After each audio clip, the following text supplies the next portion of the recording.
আসসালামু আলাইকুম barrister mister M Q Hasan. ওয়ালাইকুম আসসালাম। ইল্লিগালি যদি কেউ ইউকেতে আসে, নর্মালি তাদের সিটিজেনশিপ অ্যাপ্লিকেশন রিফিউজ হয়ে যাবে।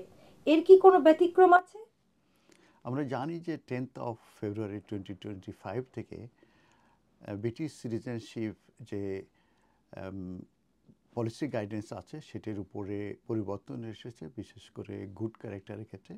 এবং সেখানে বলা হয়েছে যে যদি কোনো ইন্ডিভিজুয়াল এদেশে ইল্লিগালি প্রবেশ করে without having any anti clearance, এবং যদি কোনো ইন্ডিভিজুয়াল যদি মেড ডেঞ্জারাস জার্নি, সেক্ষেত্রে কিন্তু তাদের অ্যাপ্লিকেশন নর্মালি রিফিউজ হয়ে যাবে। তো ডেঞ্জারাস জার্নি বললে যেটা বুঝিয়েছে সেটা হচ্ছে যে কেউ যদি বোটে করে আসে কিংবা যদি কোনো লরিতে কনসিল করে আসে, তাহলে সেটা ডেঞ্জারাস জার্নির ভিতরে পড়বে।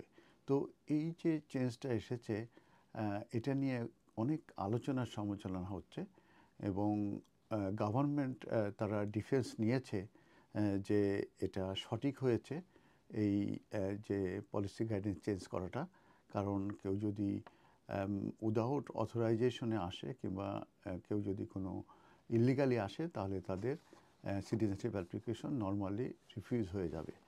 তো এই সংক্রান্ত ব্যাপারে এই তারা যেটা বলতে চাচ্ছে যে এই যে পলিসি গাইডেন্স চেঞ্জ হয়েছে, এটা মূলত যে ইন্টারন্যাশনাল অব্লিগেশন আছে সেটা তারা সিরিয়াসলি কনসিডারেশন নিয়েছে, এবং যে গুড ক্যারেক্টার পলিসি এটা মূলত কমপ্লায়েন্ট করেছে উইথ দোজ অব্লিগেশন। তো গভর্নমেন্ট তারা বলতে চাচ্ছে যে তারা কন্টিনিউ টু কনসিডার পজিটিভ ফ্যাক্টরগুলো তারা মূলত কনসিডারেশন করবে যদি কেউ অ্যাপ্লিকেশন করে।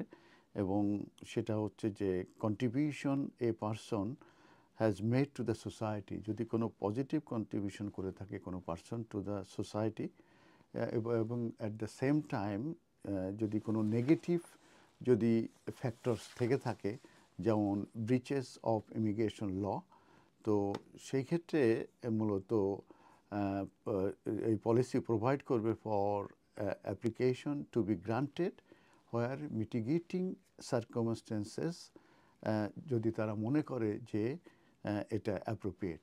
তাহলে আমি একটু ক্লিয়ার করি যে তাদের কোনো ইন্ডিভিজুয়াল যদি কোনো অ্যাপ্লিকেশন করে, যদিও বা সে ইল্লিগালি যদি এসে থাকে, এবং যদি দেখা যায় যে সে কন্ট্রিবিউশন করেছে টু দ্য সোসাইটি, এবং সেই ক্ষেত্রে যদি সে অ্যাপ্লিকেশন করে এবং তার যদি মিটিগেটিং সার্কামস্টেন্সেস যদি থেকে থাকে, তাহলে তার অ্যাপ্লিকেশনটা গ্রান্ট করতে পারে যদি মনে করে যে এটা অ্যাপ্রোপ্রিয়েট করা।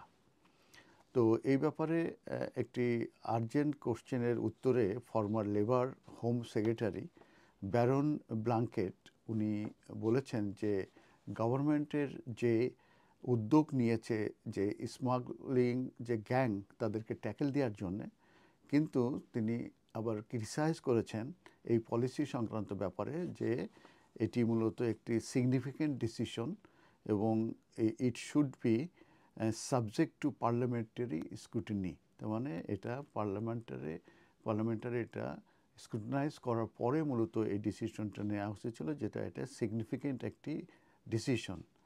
এবং এই পয়েন্টের উপরে মূলত আরেকজন লর্ড, ওনার নাম হচ্ছে টায়ারি, উনি বলেছেন যে এটা এটা একটা মেজর চেঞ্জ, এবং এটা অবশ্যই সাবস্টেন্সিয়ালি কনসিডারেশনে আনা উচিত ছিল এবং স্ক্রুটিনাইজ হওয়া উচিত ছিল by both House of Parliament, যেরকম হাউস অফ কমন্স এবং হাউস অফ লর্ডস থেকে। তো এই ব্যাপারে মূলত লর্ড হ্যানসন উনি বলতে চাচ্ছেন যে এই যে এটা প্রিভেন্ট করা হচ্ছে, যে যারা ইলিগালি আসবে তাদের তারা যদি ইলিগালি আসে তাদের মূলত এটা রিফিউজ করা হবে, এবং এটা মূলত একটা টেস্ট যারা ইলিগালি প্রবেশ করবে। কিন্তু এখানে দেখাতে হবে যে তাদের যদি কোনো স্পেসিফিক যদি কোনো মিটিগেটিং সার্কামস্টেন্সেস থাকে, তাহলে তাদের কিন্তু অ্যাপ্লিকেশনগুলো কিন্তু সাকসেস হতে পারবে। এবং এক্ষেত্রে অ্যাপ্লিকেশন করার ব্যাপারে কিন্তু কোনো রেস্ট্রিকশন আরোপ করা হয় না। যারা ইলিগালি আছে তারা কিন্তু অ্যাপ্লিকেশন করতে পারবে, এবং তারা যদি সেই স্পেসিফিক কোনো মিটিগেটিং সার্কামস্টেন্স যদি তারা তুলে ধরতে পারে এবং সেটা যদি কনসিডারেশনে নেয় হোম অফিস কিংবা গভর্নমেন্ট, তাহলে কিন্তু তাদের অ্যাপ্লিকেশনগুলো কিন্তু সাকসেস হতে পারে। তবে এটাও বলেছেন যে এই ব্রিটিশ সিটিজেনশিপটা কিন্তু প্রিভিলেজ, এটা কিন্তু কোনো রাইট নয়। তো আরেকটা ব্যাপার হচ্ছে যে যে রিফিউজি কনভেনশন আছে আমি জানি, সেই রিফিউজি কনভেনশনে কিন্তু এটা কমপ্লায়েন্স আছে গভর্নমেন্ট বলছে, কিন্তু বিভিন্ন ব্যারিস্টার কিংবা বিভিন্ন চেম্বার তারা বলছে যে যে রিফিউজি কনভেনশন আছে সেটার কিন্তু কমপ্লায়েন্ট করা হয়নি।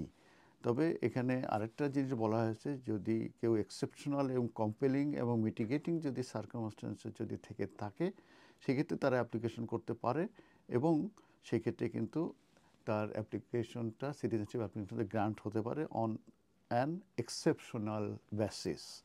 তো গার্ডেন কোর্ট চেম্বারের কথা আমি বলেছি, তারা বলছে যে clear breach of the refugee convention. আর আরেকটি জিনিস আমি তুলে ধরবো, সেটা হচ্ছে United Nation High Commission for refugee, তারা আর্টিকেল 31 সাব আর্টিকেল 1-এ তারা গত সেপ্টেম্বর 2024-এ বলা হয়েছে ক্লিয়ারলি যে যদি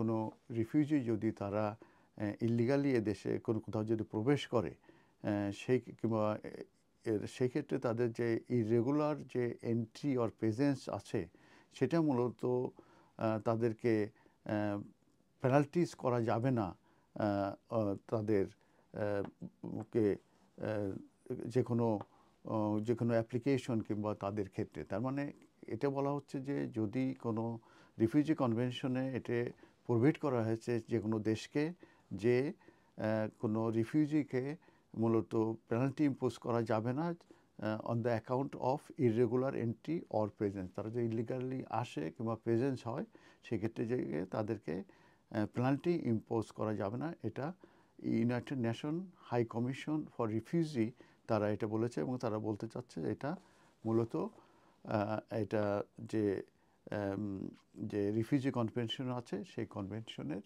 এটা কন্ট্রারি। ধন্যবাদ।